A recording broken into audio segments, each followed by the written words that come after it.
In this guide, I'm going to show you how you can use your phone as a remote for your Amazon Fire TV stick. Before we do get into this guide, make sure to like the video and subscribe to the channel with all notifications on. It really does help with the channel and lets us know that you want more content like this. We'd greatly appreciate it. And if at any point throughout this guide you did have any questions, just ask them down in the comment section below and we can help you out further. I'm going to be doing my best to reply to every single comment down there. But this is going to work on both an iPhone and an Android, and it's perfect if you've lost your remote or you just prefer using your phone instead. But essentially on your device, either open up the App Store, the Google Play Store on your phone, and search for the Amazon Fire TV app, and make sure that you download the official one made by Amazon. Whenever it's installed, open up that app and allow permissions. Specifically, the ones that you need is the Bluetooth permissions and the local network access. These are going to be required so that your phone can find your Fire TV stick. But from here, just make sure that your phone is connected to the same Wi-Fi network as your Fire TV stick as well. If you have multiple Wi-Fi boosters or networks, double check that on both devices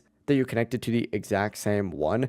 Inside the app then, go ahead and hit connect to remote and select your Fire TV device from the list. A 4-digit code is going to appear on your TV screen. Enter in that code to finish pairing. And once it's connected, your phone will turn into a full remote. And you can actually navigate through all these menus, the open apps, and press the home or play pause button to control everything directly on your screen. That is it though. That is how you can use your phone as a remote for your Fire TV stick. If this guide did help you out, make sure to like the video and subscribe to the channel with all notifications on. If it really does help the channel and lets us know that you want more content like this, we'd greatly appreciate it. And if at any point throughout this guide you did have any questions, just ask them down in the comment section below and we can help you out further. Have a great rest of your day though. Peace.